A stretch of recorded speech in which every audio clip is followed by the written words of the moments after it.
Hello everyone, দুদিন বাড়িতে ভালোই কাটালাম। তারপর আজকে যাওয়ার পালা। তো বাস স্ট্যান্ড অবধি বাবা আমাকে ছাড়তে গিয়েছিল।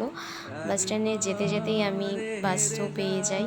তো এটা একটা, আমি যেখানে থাকি সেই জায়গায় যাওয়ার মাঝে একটা নদী পড়ে বড়। তো সেই নদীটাই একটু ছোট্ট করে ক্যাপচার করে নিই, ভিডিও করে নিই। তারপর আমি বাস থেকে নেমে আমাকে টোটো করে যেতে হয়, 30 মিনিট সময় লাগে টোটো করে যেতে। তো তারপর আমি আমার বাড়িতে চলে যাই টোটো করে। যাওয়ার মাঝখানে আমাকে দুটো শ্যাম্পু নেওয়া ছিল, শ্যাম্পু নিয়ে নিই। তারপর রুমে এসে রুমের হালত তো দেখলেই, সেটাকে আমাকে গুছোতে হবে। তার মাঝখানে আমি একটু মুখের চর্চা করার জন্য, মানে রূপচর্চা করার জন্য একটু রেডি হয়ে নিই, সেটা করার জন্য।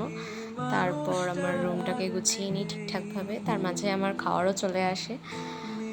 তারপর আমি স্নানে চলে যাই, আমার জামা কাপড় ধোয়ার ছিল। স্নান থেকে এসে প্রচণ্ড খিদে পেয়ে গিয়েছিল, তো চটপট করে ভাত খেয়ে নিই। তারপর আর কি, ঘুমোতে তো হবেই, কারণ প্রচণ্ড টায়ার্ড জার্নি করে এসেছি। সো আমার ব্লগটা আজকে এখানেই অবধি। Tata, bye bye.